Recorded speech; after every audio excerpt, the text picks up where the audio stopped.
ضیاء الحق کے زمانے سے کوشش شروع ہوئی کہ پاکستان کو ایک انتہا پسند متشدد آئیڈیالوجی رکھنے والے مسلک کا مسلکی ملک بنا دیا جائے، جس کے نتیجے میں تکفیری ٹولے بنائے گئے،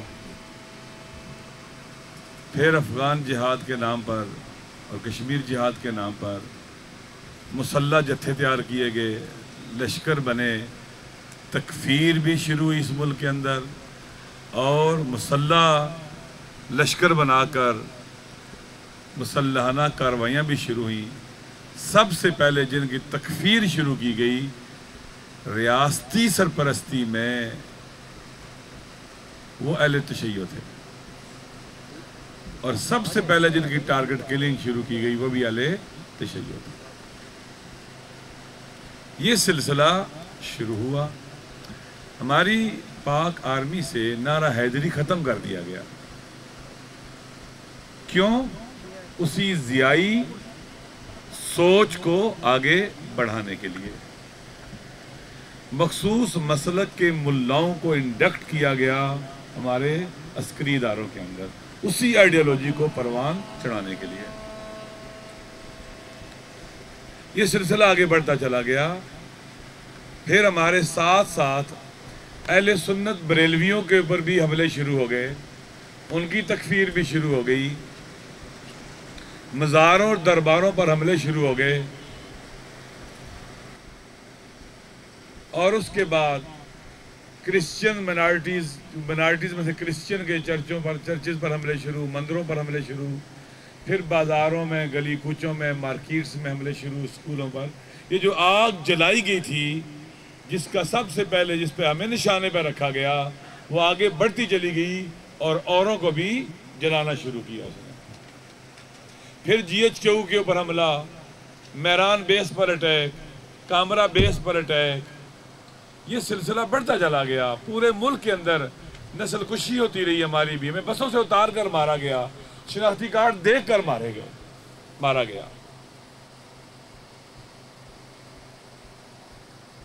پورے ملک سے آواز اٹھتی تھی، وہ کہاں ہیں جن پر عوام کے جان اور مال کی حفاظت کی ذمہ داری ہے؟ وہ کیوں نہیں بولتے؟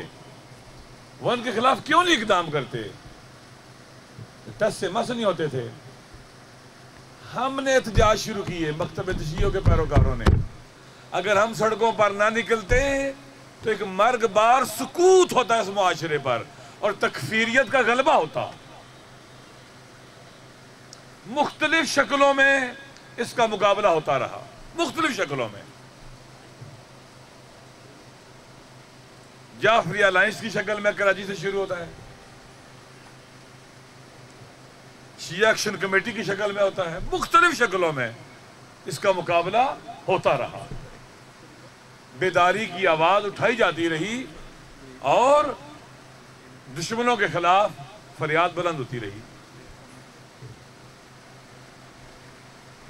مختصر یہ ہم کہتے تھے کہ قاتلوں کے خلاف آپریشن کیا جائے، دہشت گردوں کے خلاف۔ ہمارے حکمران جو ان کو اپنا اسٹریٹجک ایسٹس بنائے ہوئے تھے، وہ ان سے مذاکرات کی بات کرتے تھے۔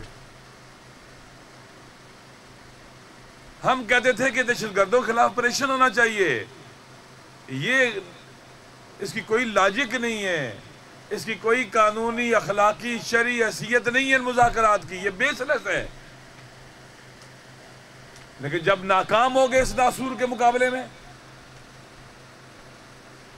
تو پھر آپریشن شروع ہوا ضرب عضب کی شکل میں۔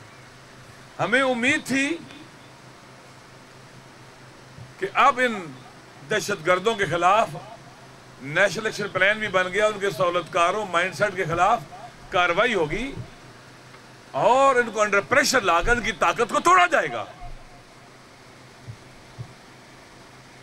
کیونکہ ضرب عضب کافی نہیں ہے۔ 1,500-2,000 دہشت گرد مار دینے سے دہشت گردی ختم نہیں ہوگی جب تک ان کی پولیٹیکل سائیڈ، ان کی سوشل سائیڈ، ان کی اکنامیکل سائیڈ، ان کی مذہبی سائیڈ کو بھی نشانے پہ نہیں رکھا جاتا۔ وہ نیشنل ایکشن پلان کے ذریعے ہونا تھا۔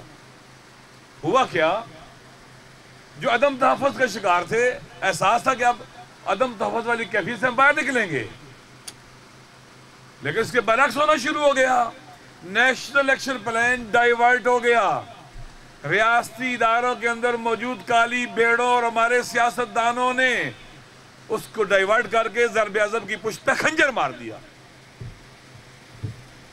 ہمارے حقوق پامال ہونا شروع ہو گئے. جی بی کے اندر ہونا تو یہ چاہیے تھا کہ انہوں نے 66 سال سے علاقہ آزاد کروا کے آپ کے حوالے کیا. انہیں آئینی حقوق دیتے. ان کی زمینوں پر قبضے شروع ہو گئے. وہاں پر شیڈول 4 پتہ نہیں کیا کیا شروع کر کے اسکردو جیسی جگہ پر جہاں سب اہل تشیع ہیں وہاں پر بھی عزاداری کے جلوسوں پر پابندیاں شروع ہو گئی.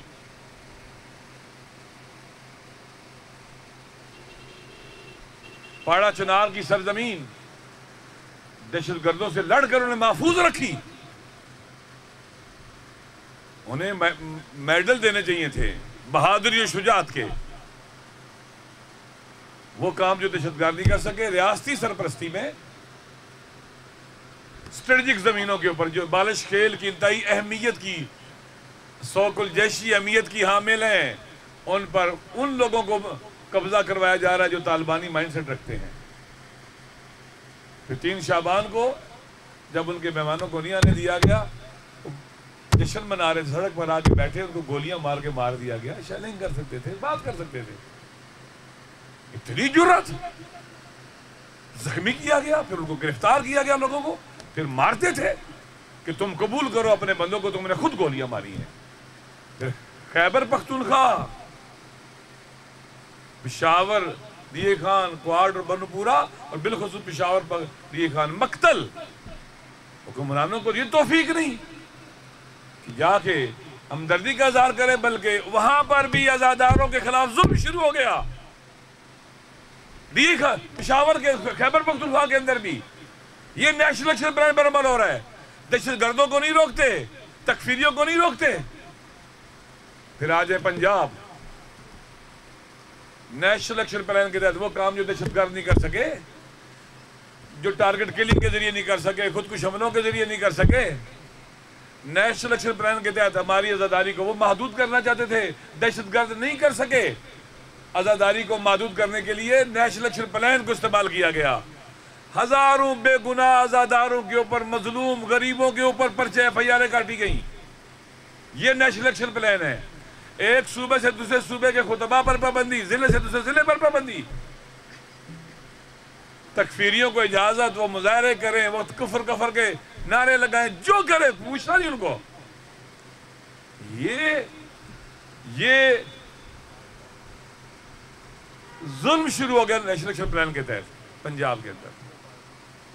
ہماری قوم کے اوپر اہل تشیع کے اوپر دباؤ بڑھا دیا گیا. دہشت گردوں کے حامی اور مائنڈ سیٹ پر نہیں ہمارے اوپر اہل سنت کے اوپر درود شریف پڑھنے کے جرم FIR کاٹی گئی. کیا کیا جائے. کہیں کوئٹہ سے تفتان تک لوگ بیٹھے ہوئے آزادار رول رہے ہیں. بوڑھے عورتیں بچے سڑکوں کے اوپر ٹیلی فون کرتے ہیں تفتان سے کہاں جائیں. کوئی سنتا نہیں ہے. سکھوں کے لیے سہولتیں ہیں یہاں پر ننکانہ صاحب اور یہاں پر حسن عبدال آنے کے لیے حکومت سہولتیں مہیا کرتی ہے ٹرینیں چلاتی ہے. اگر حج عبادت ہے یقیناً عبادت ہے. حاجیوں کے لیے سہولتیں ہیں. زیارات بھی ہماری عبادت ہیں.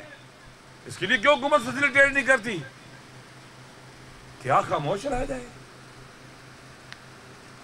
احتجاج ہوتے رہے دھرنے دیتے رہے لانگ مارچ بھی ہوتے رہے شکارپور سے کوئی کراچی تک کے لیے وہاں پر بھی مظلومیت ہے. خرم ذکی و تکفیرے سے لڑ رہا تھا پتا تھا اس کے اوپر حملہ ہوگا اس کو حفاظت نہیں کی گئی اور وہ بہادر آدمی تکفیری بزدلوں کی گولیوں کا نشانہ بن کر شہید ہو گیا.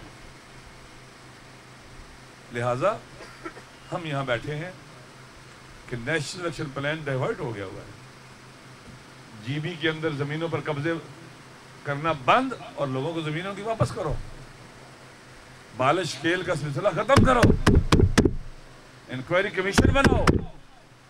جنہوں نے گولیاں ماری ہیں بے گناہوں کے سروں پر جیسے فاروق ستار کے کوارڈینیٹر کو جب وہ ریجر کی کسٹڈی میں مر گیا آپ نے انکوائری کمیشن بنایا. آپ نے پاڑا چنار کے مظلوموں کو اتنا تنہا سمجھا ہوا ہے کہ تم گولیاں مارو کو کوئی بولے گا نہیں، یہ نہیں برداشت ہو سکتا۔ DI خان پشاور کے اندر پہلے دہشت گردوں کے خلاف آپریشن کرو، پروسیکیوشن کو فاسٹ کرو، جاؤ شہیدوں کرو میں معافی مانگو، معذرت کرو اور چیزوں کو سیٹل کرو، کمپنسیٹ کرو ان کو، ان کا ساتھ دو، اور آپ یقین کریں گے کہ PTI کے لوگ یہاں پر وزیر آئے، انہوں نے کہا کہ ہمیں ڈر لگتا ہے، ہمیں دہشت گرد مار دیں گے۔ یہ بزدلوں کی حکومتیں ہمارے پر مسلط ہیں، یا ڈرتے یا ان کے ساتھ ہی ہے۔ لہٰذا ہم دھرنا دیں گے، ہم راستے کیا راستہ اختیار کریں؟ یہ وہ ملک ہے جس میں کسی بچی کے ساتھ ریپ ہوتا ہے نا، خدا نہ خواستہ، جب تک اپنے آپ کو آگ لگا کر زندہ جلا نہیں دیتی یہ لوگ حرکت میں نہیں آتے، پھر سو جاتے ہیں۔ سوچا کہ اتمام حجت کرنے کے لیے قوم کو مشکل میں نہیں ڈالتے، اپنے آپ کو مشکل میں ڈالتے ہیں، خود بکڑتا کرتے ہیں۔ اب تو مجھے دن بھی بولنا شروع ہو گیا، پتہ نہیں 22 دن ہے 23 دن ہے، 23واں دن ہے، ہم یہاں ہیں۔ اس ظلم کا راستہ روکنا ہے۔ نیشنل ایکشن پلان قاتلوں کے سرپرستوں کے خلاف ہونا چاہیے۔ عدم تحفظ کا جو لوگ شکار ہیں ان کے اوپر پریشر نہیں ڈالنا چاہیے، روکنا ہے اس کا راستہ، اس کو روکنا ہے۔ اور ہم یہاں پر انشاءاللہ اپنی آخری سانس تک بیٹھے ہیں۔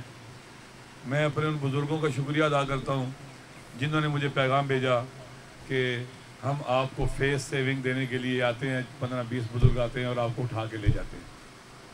ان کو بہت شکریہ، انہوں نے کہا کہ آپ بیمار ہیں، آپ کو تکلیف ہے، بہت شکریہ۔